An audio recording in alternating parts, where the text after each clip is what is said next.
Hi, everyone. Hi, everyone, and welcome to the third CNG Roundtable Live. I'm Kat, and I'll be your host this evening. So tonight's topic is how to strategically minimize single-use plastics on farms. So this is an important issue to discuss with our farming community here because, generally speaking, we as farmers, agriculture uses a lot of plastic in our operations. And it's not just us, it's other industries too. But since farmers are geared toward working with nature rather than polluting her, I think our community is really eager to find out solutions and alternatives to the global issue of single-use plastic, and we can figure out our role in the solution too. So needless to say, this is a huge topic, hot topic, and we won't solve the problem today, and that's okay. But what we can do is share resources and share ideas and support each other as we figure out what steps we can take so that we can do something. So thank you for being here today. It's Valentine's Day, and maybe you're watching this live or maybe you're watching the replay. But regardless, we're discussing a very unsexy topic about something that we don't love. So thank you for your time. Before we dive into your questions, just a few welcome and orientation points. So first thing is I have a question pinned in the chat for you where you can share a bit about yourself and name a few things that are plastic on your farm that you would like to find alternatives for. I'm nervous. The chat is where you can also ask questions of those here on the panel. I can see the questions pop up on my screen, and we also have the questions you submitted in advance. So lots of similar questions, so we've compiled them so that they can be answered, and we'll hopefully get to all of those. You can use the chat as a resource, meet with the other people there and ask them questions, share your experience as well. And we also have CNG staff in the chat today. Erin, who is our social media coordinator, will be sharing some extra resources there and links to further reading on topics that might be brought up during the discussion where you can get more in-depth information. So thanks for joining us. We'll be here to discuss questions for about an hour, and we'll keep it open until discussion ends. And I think we're ready to bring in our wonderful panelists. Here they are. All right, I think everyone's on the screen. So let's go around, starting with Amber, then Treasure, then Michael, and then me. Let's all say who we are and the work we do in the world, what your goals are in reducing single-use plastic, and where you are at in that journey. So you can kick us off, Amber. Okay, hi, my name's Amber. I am one of the founders of Local Yokels in Seattle, Washington. We are a fully sustainable grocery store that's all sourced from small farms and small businesses in Washington State. From the time we started, we were committed to, we don't use any single-use plastic at all. Our meat producers and our dairy producers still do, but for the most part, everything else in our system, we started from scratch. We assumed as little plastic use as possible in building our company, and have come up with a lot of creative solutions in that process that I'm happy to share with you guys today. That's exciting. Treasure. I am Treasure. I'm founder of My Mustard Seed LLC. We're located in Southern Maryland. We are primarily an urban farm, and we grow microgreens made with non-GMO organic seeds. We started our journey in 2019, primarily because of health issues that I was having, and I started to try to get a more self-sustainable, way of living. And so I went into growing microgreens. We do some of the farmers markets. We sell online as well. So pretty much with the plastic question, we started out using BPA-free plastic containers. And then we went from that to moving or researching more into plant-based plastics or plant-based containers per se. And so we're still on our journey of trying to find the best solution to our packaging. That's lovely. How about you, Michael? Hi, I'm Michael Murdoch, and I run Ocean Natural Farm. We've been going now for about 6 or 7 years.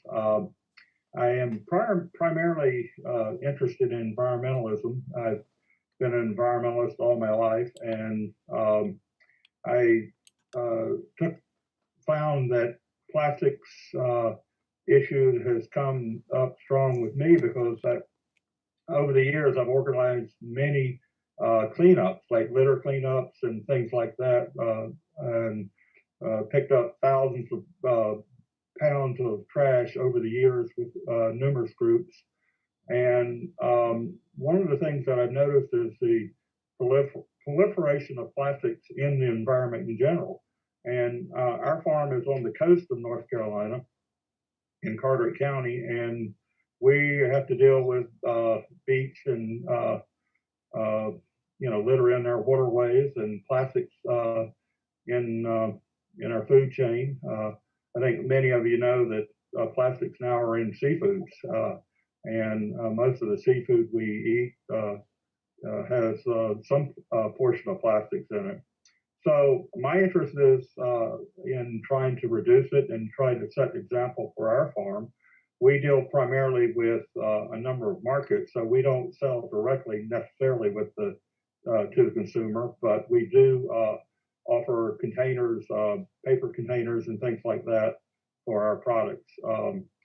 We sell a lot of large things like watermelons and sweet potatoes, and I also sell asparagus, which most of these things don't require packaging.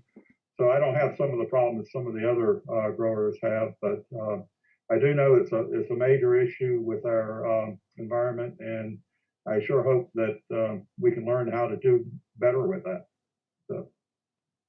Yeah. I'll introduce myself too. I'm Kat. I run a farm business called Kat the Farmer LLC, in addition to my role as certification specialist for certified naturally grown. And I've been trying to figure out what the best packaging is for my products, which are value added products. So I do salad dressing, a prepared salad kit, and a compostable package. And then I also do greens. And I think, echoed by some of the questions that came in, like a lot of people, I'm still struggling with how do I package my greens affordably in a way that's going to preserve them because they're such a perishable item. And so I'm still testing out products and figuring out affordability and sustainability. And I'm definitely here as someone who wants to learn from you guys and see what's working and figure out best systems for CSAs and possible reusables too is something I'm interested in. Thank you guys for introductions all around and for being here. I have our list of questions submitted, so I think I'm gonna dive right into one of the most asked questions that we got, which is which compostable produce bags work for greens and actually compost, and are they better than plastic? So this can be directed at whoever thinks they'd like to speak to it first. Amber, would you like to dive in there? Yeah, and I'll actually, I brought some examples of what our company uses, and some of these you guys might have seen before, possibly not. So the first thing are these, the world-centric, just the little pint cups that are made from compostable plastic. And so we use these for any kind of like berries or anything. Nice. And they can freeze for a short period of time, but they haven't actually done the testing yet on how they keep for long-term freezing. But we find these to be they come in all different sizes, and they're really useful and versatile, and not much more than their plastic counterparts would be. Now for bags, I'm sure people have seen these before. It's the we have them all over the place out here. They're the bio bag ones. Mm-hmm. And the key with these is it's kind of just like plastic. Like an old farmer taught me this with plastic actually. And like if you take them and then just make sure you like tie, like this old trick is really the best possible way to keep your greens fresh, is really about making sure you have some air in with it and that it's sealed, closed, whatever you do. And we actually have greens last a good, like, they look good when they get to the customer, and then I've kept them in my fridge in one of these for about a week and things still look good. The difference between these and other ones, the other kind, like, they'll compost in the landfill or whatever, but they won't break down in a home compost system. This one does a little better in the home compost, but sometimes that's the trade, right? Sometimes the trade is you're doing a plant-based plastic that's not going to break down for you. It wasn't designed to break down for you in your home compost system, but it's not going to end up in the rivers and streams and ocean. Like, it will break down in other process, like it will still break down and not just stay plastic forever. So that's, yeah.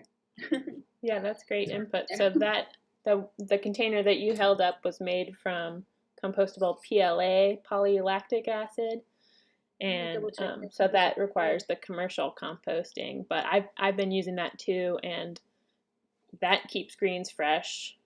I package some things in there, keeps the berries fresh.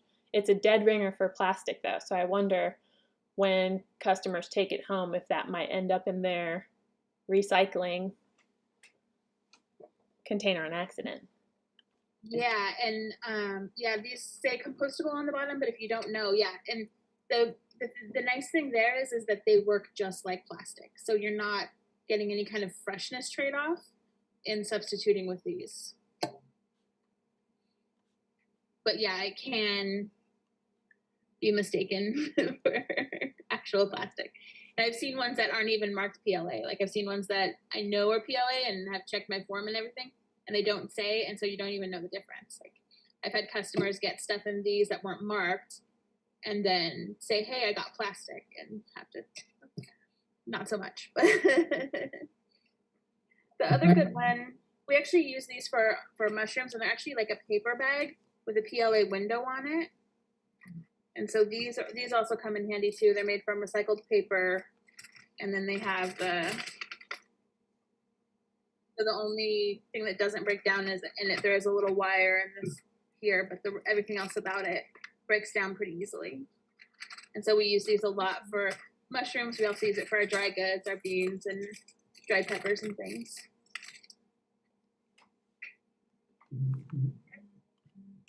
That's awesome. And one of our biggest areas that we were able to take out, I'm kind of on a tangent, is that okay? Yeah, go for it.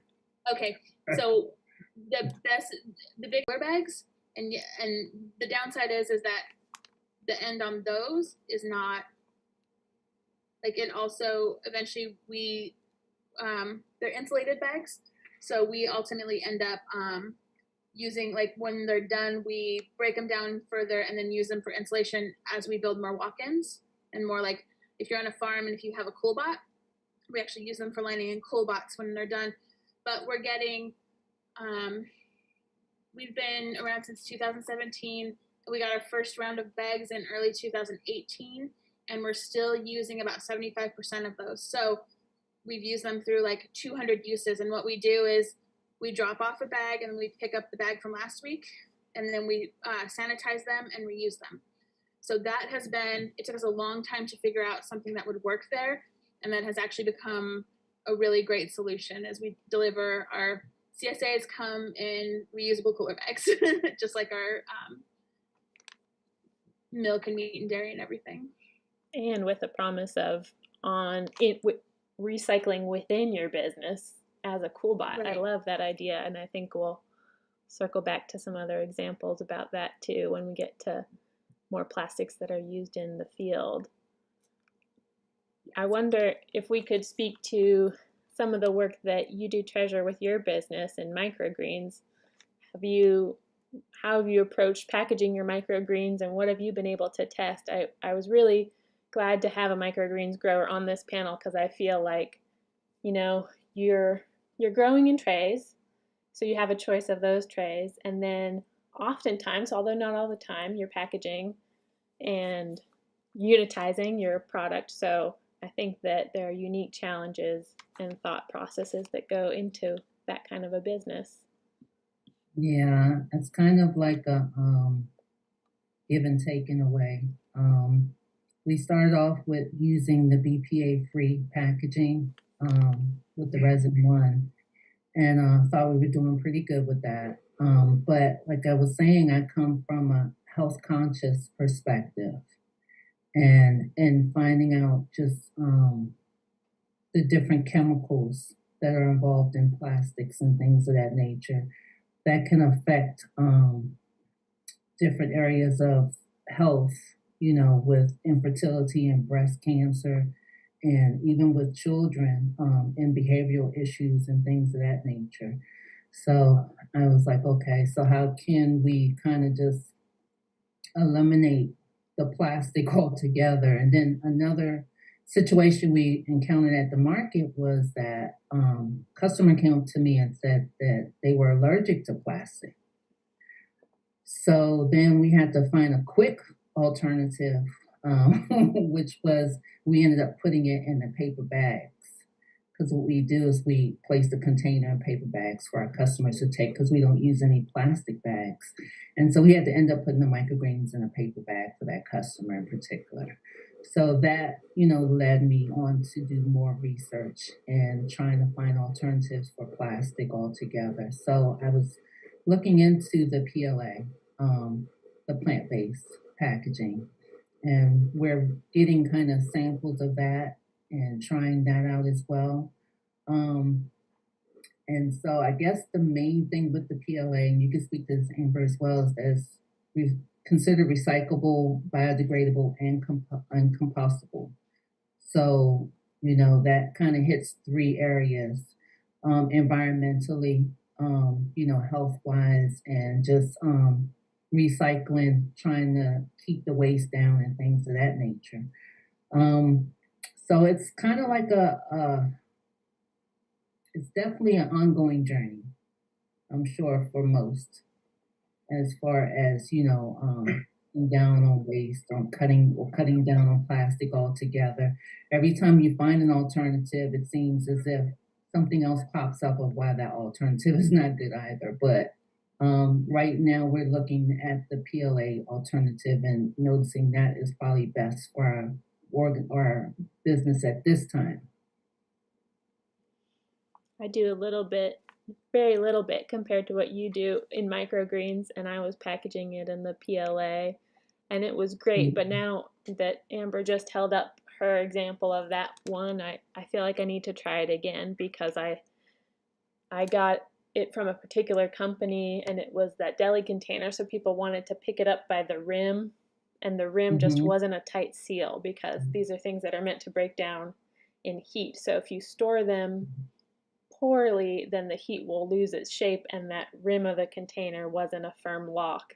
So they'd pick it up and then it would bust open, and I was like, oh, I can't use this. But I think I just need to look at my storage and look at the options on the market for a better sealing lid. And I was looking into that the other day because the one thing you can't use like the seal, can't use the hot gun thing and seal, like if you're using, like we share space with a hummus producer, and they were trying to use these and they couldn't use the heat gun on it, and I guess this company in particular is working on a solution for that right now. That's the other thing, is this whole industry is in such a development phase still that they're really in quite a sweet spot where there's enough development that you can get these things at scale, but also they're still being developed. So often if you need a product, like I have a baker who, she makes these amazing cream puffs and all kinds of things, and she's needing special packaging that's compostable for these, and she was able to actually just get in touch with the company, let them know what the need is, and like give feedback, and about 6 months later they had the product she needed. So that's one important thing to remember in this conversation is that it's not a one-way street of finding someone who's already making what you need. It's as much about going to the companies making similar products that could work if it just had like you need a tighter lid.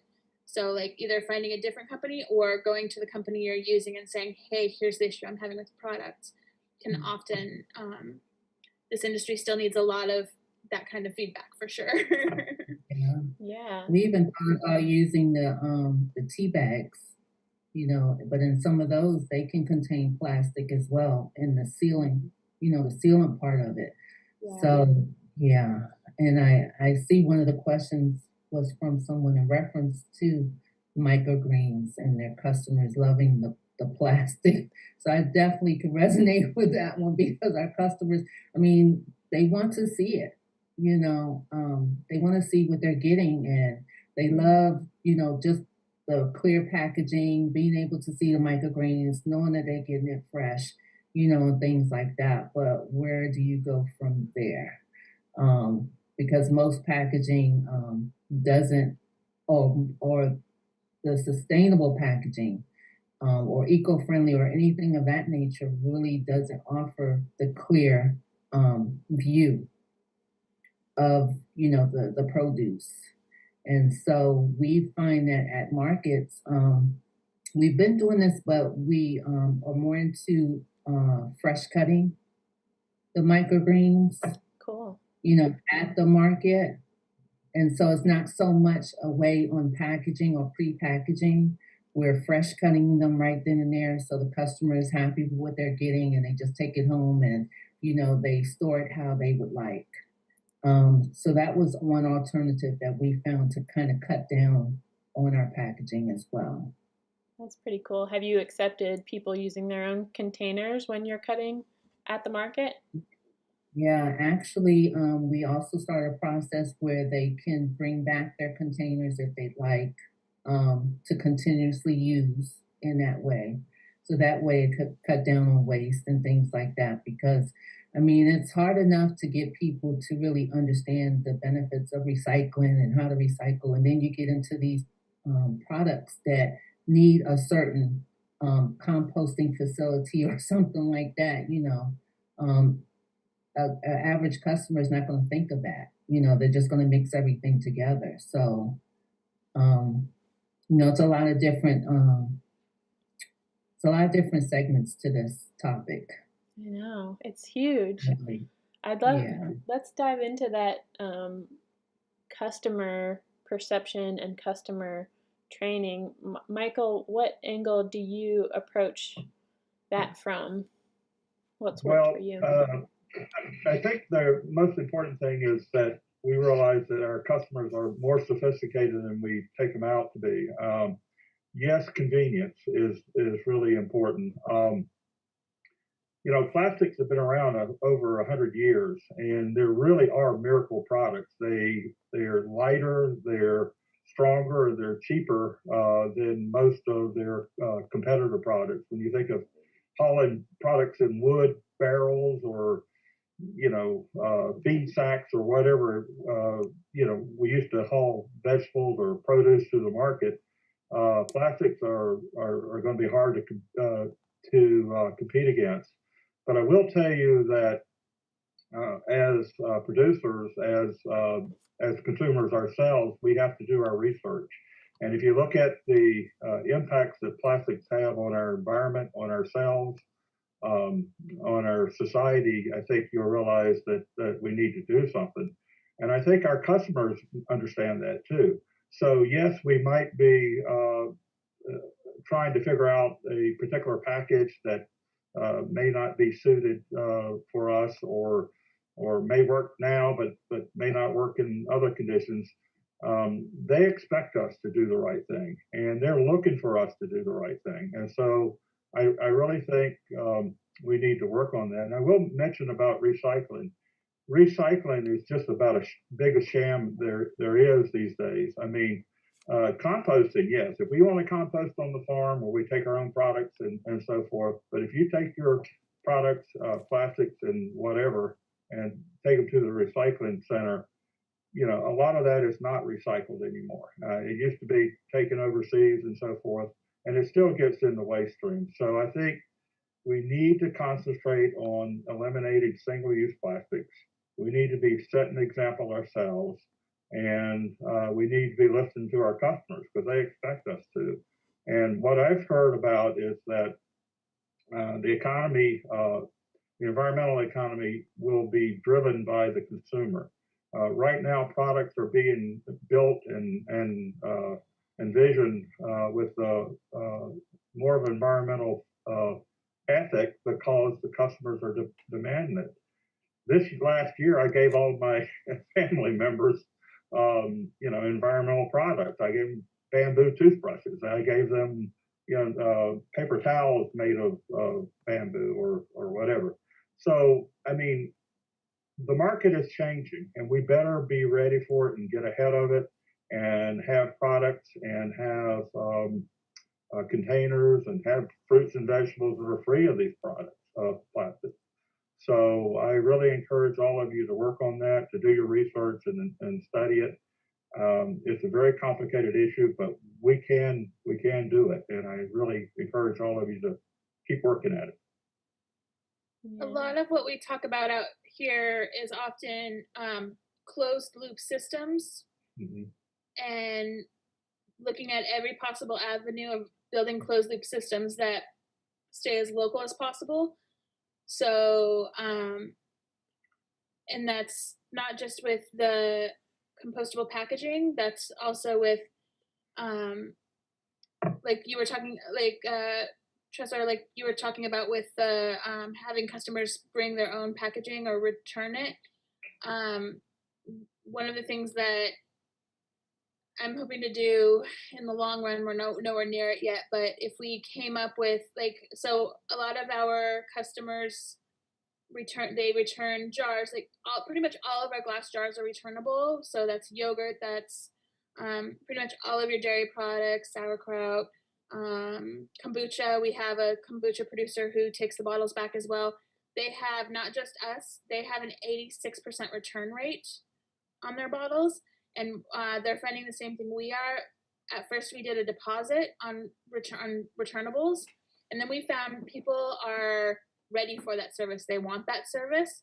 So we found we were actually able to do away with that and go back to charging a delivery fee like other companies do. But we've really found a really amazing positive response. Like, it actually improves our business and helps our sales that we do these things and do this extra work. And in the long run, what I'm hoping to build out here is something where, like, a standardized glass jar or standardized containers that return to a central location to be sterilized and redistributed among the producers, so that we have like a local system of return.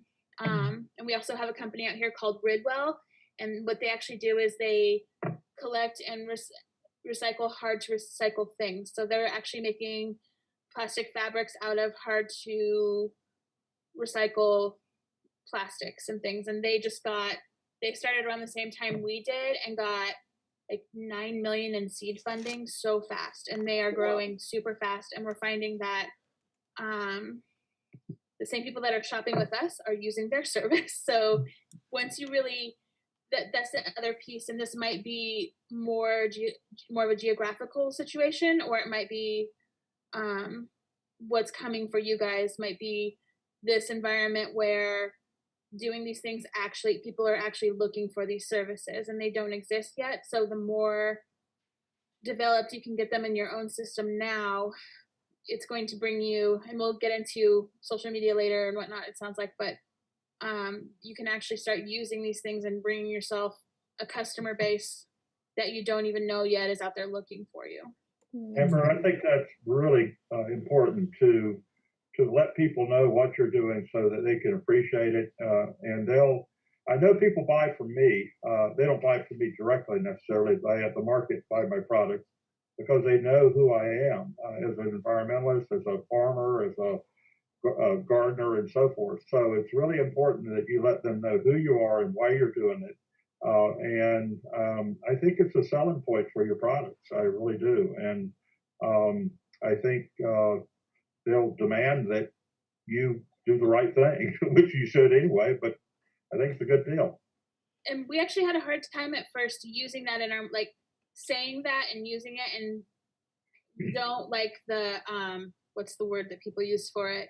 The, like, value signaling. We don't like doing that, but there's a way to do it that's just letting people know what you're doing and being authentic about what you're doing. That isn't just virtue signaling.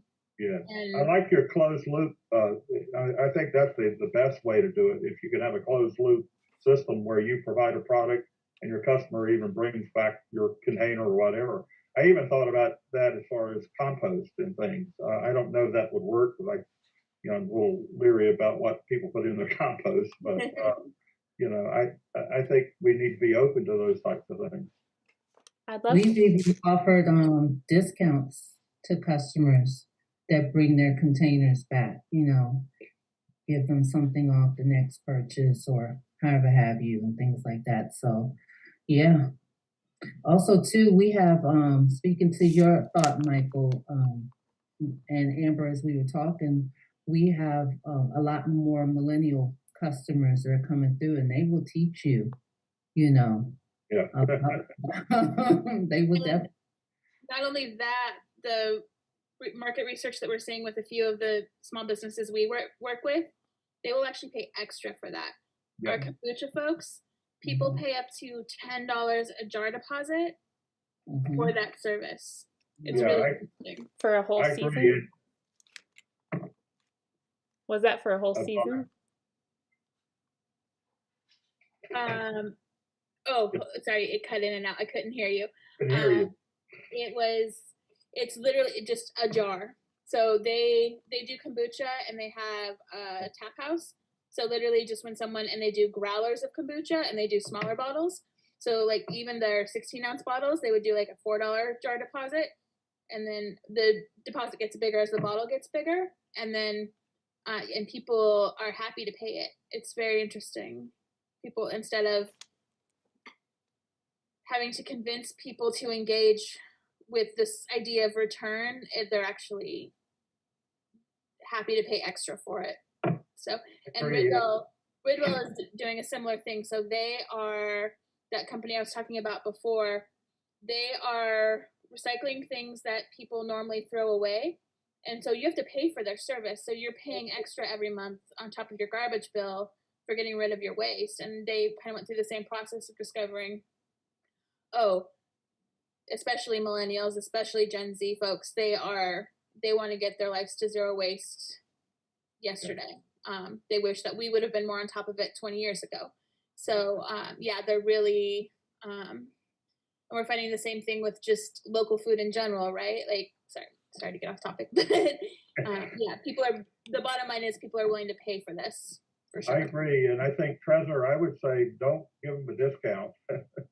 Go ahead and charge, because they expect for you to do the right thing and to pay for it, and they'll appreciate you for doing that. I really believe that.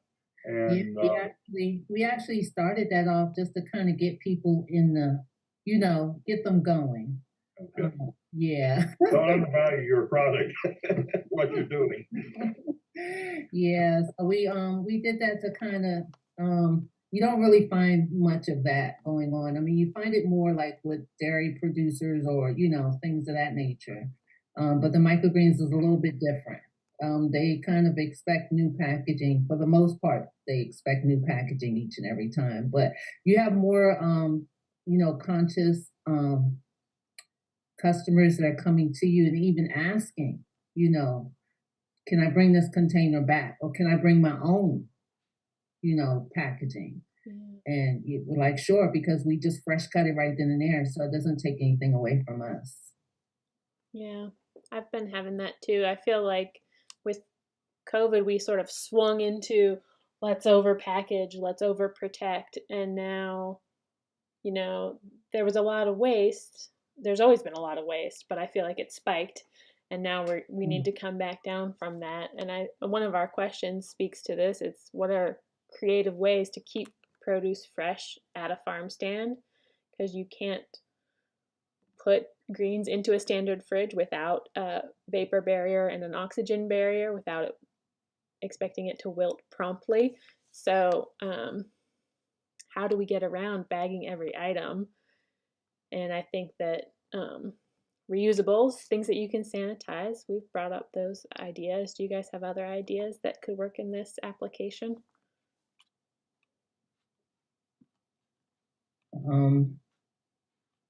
I don't think I would be the best person to speak on this on this particular topic. That's I okay. mean, our produce is as fresh as you can get them when Yeah, you yeah. go to the market and cut them right then and there. Yeah, I think that's the key. Is mine? Of course, I don't do microgreens and things like that, but mine, you get it to the market as quickly as you can. I usually pick and take it to the market, and I also let my customers know it's going to the market through Facebook and some other ways.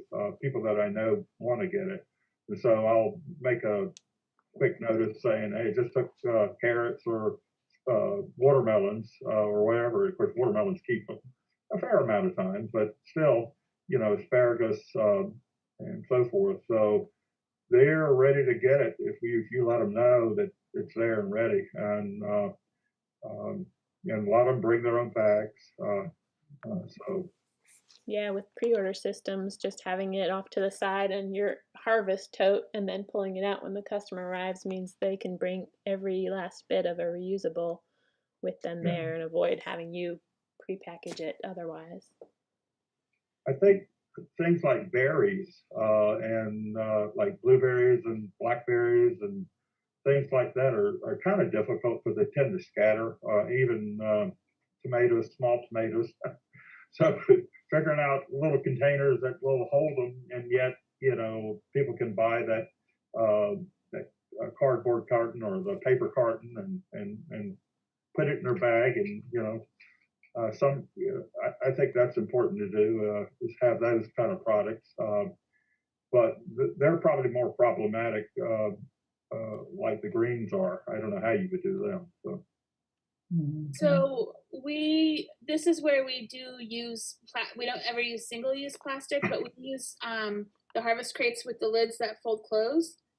And we used to just work out of a smaller fridge. And when we did that, we just had smaller sealable plastic containers. And so that is one area where it, of course, got cleaned and sanitized everywhere in between. And actually, that's how we get produce from our farmers is we bought a bunch of the reusable harvest totes with the lids that open and close.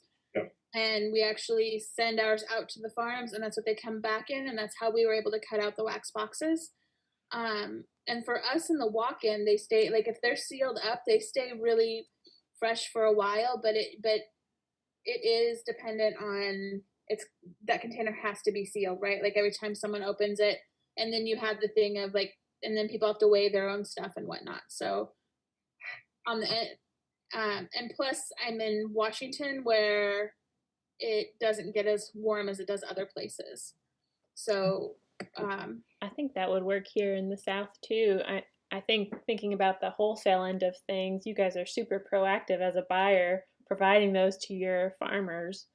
It could be a grant opportunity if it was too much for the buyer and the producer to say, I'm going to use reusable plastic containers for my delivery.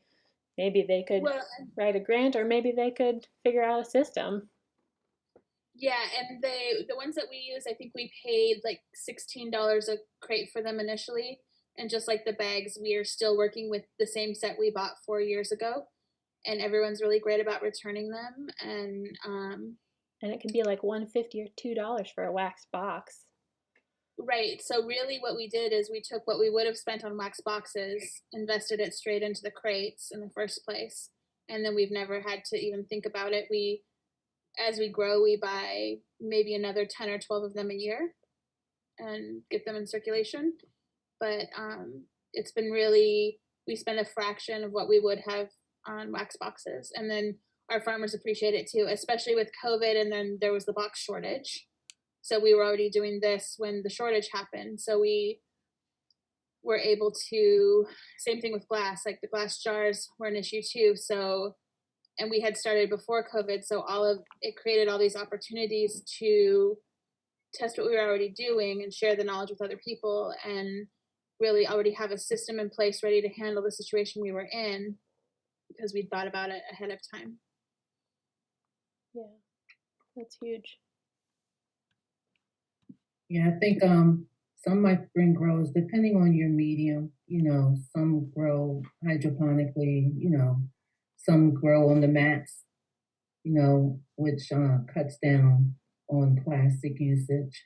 We do ours in soil, because organic soil, because I like the more traditional way of touching the dirt and getting my hands in there, and also too, I think it provides a bit more of natural nutrients, added nutrients to the plant as well. So we use that as our grow medium.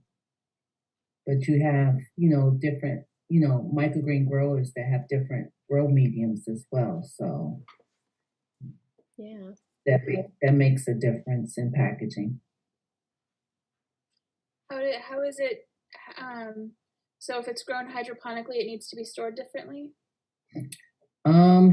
Yeah, I can't really speak to hydroponic growers because I've never I've never thought of even going that route for my own reasons. Yeah, and I've only ever worked with soil growing microgreen folks. So, yeah. I enjoy the soil method a lot better. Not taken away from any other method. It just depends on the grower and what they like. But yeah, like I said, we just grow in soil, which I enjoy. I think it makes for a better connection, with the plants and in growing. Of course, I'm going off to a more spiritual kind of level, but that's another. Maybe you're taking us to the next chapter of our conversation, which is our in the field.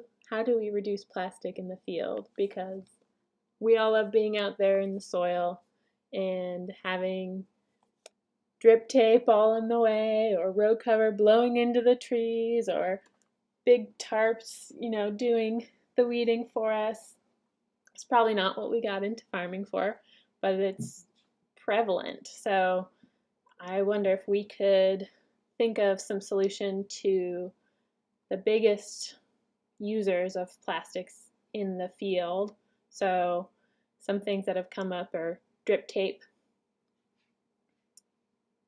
poly for your tunnel, the tarps, road cover is plastic too. What are some ways that you guys know of to reduce that in the field? And if you don't have firsthand experience, that's okay. Maybe you have growers that you work with that you could speak to. Well, Michael, I know for us, we use just a tremendous amount of compost, and we generate a lot of our compost at home. I don't let anything, I don't care if it's a tree limb or leaves or, whatever it is, get away from our farm. It all goes to compost in there, and we use a lot of compost, wood chips, and so forth to make up for tarps and things like that. We do use drip irrigation, and that, the stuff that I use at least is usable for 3 to 5 years, maybe, and I reuse that, and I don't waste any of that. It's still plastics. But the other thing I do is I have a tractor, and I don't till, but I do cultivate, and so I try to get some of the weeds out that way. But primarily, just putting lots of organic matter down and trying to not use plastic. In fact, I don't use plastic other than drip irrigation. Even the little plant identification tags I cut from metal strips, and I write on those. So we're trying not to use as little as plastic as possible.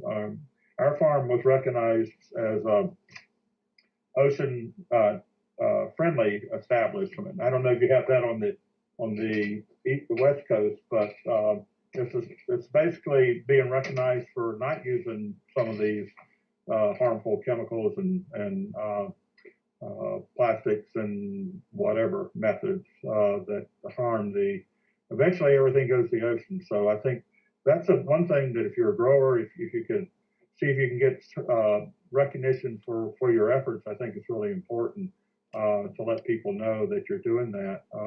So those are some things that I've done, and hopefully others have some similar things. So.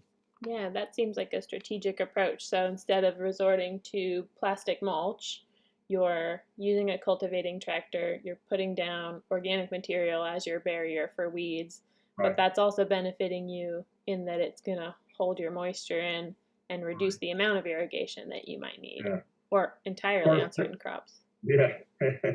There's no easy answers. I mean, you could talk about the gas I use in the tractor, and you could talk about the effort that it takes to keep certain weeds down. And I do have a propane torch that I started using. It's a single torch for cutting back on weeds. I really haven't learned to use it enough. I haven't used it very much, but none of these are panaceas to sainthood here for any of us. We are all consumers. We're all users. And we just have to stop using the stuff that we don't need to use. And I think our customers expect that. So it's going to be hard. It's going to be really hard. But eventually it'll have to be this way because we won't have a choice. It'll be, our carbon footprint is going to be so great that we won't be able to grow things in our area or something like that. So we have to do the best we can. Yeah. Do cover crops play a role in that? I do use cover crops. I've used Austrian winter peas. I've used daikon radishes. I've used. We have some other just weeds that grow up that I just use. I mean, the main thing is not to leave things bare. We have sandy soil, so you got to be careful that you don't let the wind blow the good parts of the soil away. So. But I do use cover crops. We're in an environment where you really can't get away from high tunnels and that plastic use. So really, here it really is about limiting your plastic use so that is your plastic use. Because our season would be 3 or 4 months long if we couldn't use high tunnels here. Wow. Yeah. So, and really just making sure to get the best quality product in the first place, especially with drip tape, so that it has as long of a life as possible. And then that's actually in my notes to start connecting farmers with this company that's doing all this recycling and seeing if there's not something that can be done there. Cool. For here. So that's the other thing too, right? Is identifying the areas where you're not going to be able to get away from plastic, and then what's that loop look like? Yeah, I've noticed that some areas have infrastructure for those big sheets of plastic, the silage tarps and the polytunnel coverings and drip tape even. In other areas, there's no organization within a reasonable driving distance that's going to recycle that for you. And so if that's the case, I feel like usually that's the place where farmers are getting super creative about how many times can I use this plastic after I take it off my tunnel? Can I turn that into a tool in the field? Can I cover smaller structures with it? Can I use it as a windbreak around my wash station? Reusing that, sort of like creating their closed loop right on the farm, just getting the most life out of it before it has to go to the dump. One of the most interesting hacks I've seen out here, we have a lot of fishing nets because a lot of the Alaskan fishing boats are down here. So for a minute, all of the farms around that were just starting, everyone was dumpster diving for old nets, and then that was their fencing.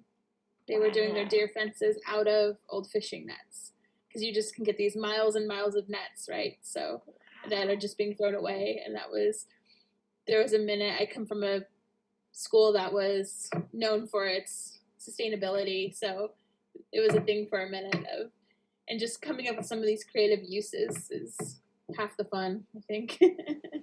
Yeah, I grow stuff almost year round, so I try to maximize the amount of crops I have out there or stuff I have. But if I had on my acreage, if I had some high tunnels and could hire people to do it, I could probably produce 3 or 4 times as much that I do now. So, I don't have the answers to that because all the producers, whether it's conventional, organic, high tunnel, or whichever way, should be honored for creating this stuff that feeds our families and our friends and our country. So we shouldn't look down on anyone, but we should try to set the example. And there's really is a place for high tunnels, and if they can, they'll play their role too. Maybe reusing them or getting fabrics that don't degrade so much or whatever. So the issue is that we have to keep pushing the boundaries to make it more sustainable and more of a closed loop system, so that when we finish with our drip irrigation, which I have, what can we do with it? Because if you just throw it in the dumpster or the recycling place, it's probably going to be burned up as fuel, probably more than likely. But so there are no easy answers, but I really think we have to keep working at it. One of the calculations we did at one point, and I don't remember how it came out, was if you compare, let's say you're getting produce from 1,000 miles away. Like for us, a lot of produce comes from California. What's the fuel versus, like, because fuel and plastic are similar products. So how much fuel are you using to avoid using high tunnels locally? Yeah. Sometimes it's not. Sometimes it's, you're usually choosing between two things and what's going to be the most efficient. And we're so early in this conversation that they're really, someday I hope they'll just be like, oh yes, now we have plant-based plastic that we use in high tunnels. Right. But we're not there yet. So it'll be interesting to see what's developed. And Yeah, I think it's important to be a good voice in what needs to be developed in the first place. I think that's my favorite takeaway from listening to you talk, is that we can be the squeaky wheels. We can be the ones that drive the demand just as much as our customers can be for us. We can be for the people that we're sourcing our materials from or recycling our materials to. That's a whole other way to be the squeaky wheel in the system to drive the change. For sure. Okay, so we're getting close to our time. I think we should hit one more question, which is how to package greens in the retail store is still the hardest question, I think, for most people. So they do make. So out here we have PCC Community Markets, which is like the higher end grocery store here. That was where I found these. So out here, packaging for the store in compostable containers has been approved and is acceptable. And they have a list of approved compostable packaging. But that's Seattle, so. Yeah, it should be allowed everywhere. They make a 64-ounce size of that PLA clamshell too, so that would be enough for, I think it's like a third or more pounds of greens per container for the retail shelf. And I've seen the PLA salad bags with the holes in them with the zip on the top. That's PLA. Yeah, sort of like for unitizing your peppers or something like that. Yeah, for that, or even I see it often with like arugula and salad greens and stuff. Oh, cool. Just like a little half-pound bag. That is a good. I haven't been able to find them, but I've seen other farmers using them. Cool. Yeah, it's a great solution. I think the trick is that at this point, what you need is out there. It's just a matter of finding it. Finding it and making sure you charge enough to cover the cost of it, because it might be different than the traditional product. Or we might need to collaborate as growers and go in on a huge order that divides amongst a bunch of farms. And that could be what's great about CNG is we can connect farmers. So if that's an idea someone wants to pursue, maybe we could get a group together. That would be nice. Some of the Good Earth, I think it's called Good Earth packaging, out of California is one that we use a lot, and then this World Centric company, just to give some specific places for people to look. That those are two that we use a lot, and then BioBag. And if you tried BioBag a few years ago, try it again now because they have upgraded what they do and how they do it. So these green bags that originally were not great are much better than they used to be. As far as keeping those fresh salad greens fresh? Yep. Cool. Yeah, I listened to you say that in disbelief, but I'm excited to retry it then. The two companies I work with are Good Start Packaging and then Clear Bags too. Clear Bags has some like rice paper bags, and then also PLA bags as well. You said the name of the company is just Clear Bags? Yeah. Okay. Yeah, the Good Start packaging is the one we started to use for the PLA packaging. And they'll give you, they'll send you samples too. Yeah. Yeah, I would say with all of this stuff, it's great to get a sample first, put your greens in it, and watch what happens in the fridge because sometimes it's not marketed for greens and you really need it to be perfect for that. And I found the way a package seals can be the deal breaker too. Yeah. Because it's funny, even with our regular packaging, we still instruct the customer, you know, to put a crack in the container if they're not using something else altogether to keep the airflow circulating. You know, with microgreens, it's a very short shelf life, so it's about 7 to 10 days. Yeah, it's always a challenge for us. Well, thank you guys for being here. This has been a great start to the discussion, and I think people listening will be re-enthused to take on the challenge of figuring out this problem and working with themselves and their customers and their suppliers to figure out a solution. So thank you all for being part of this panel and bringing your ideas to this space today. I think we're at the end of our time, so I wish all the farmers watching best of luck, and we'll see you next month to discuss a totally different topic with different panelists. It's going to be about reducing parasites in ruminants without chemical wormers. So that's another topic that's juicy and on the minds of livestock producers in the CNG community. And so we'll bring on a different group for that. But thank you guys for being here tonight. Thank you for hosting. Thank you. Thank you for having us. Bye-bye. Bye.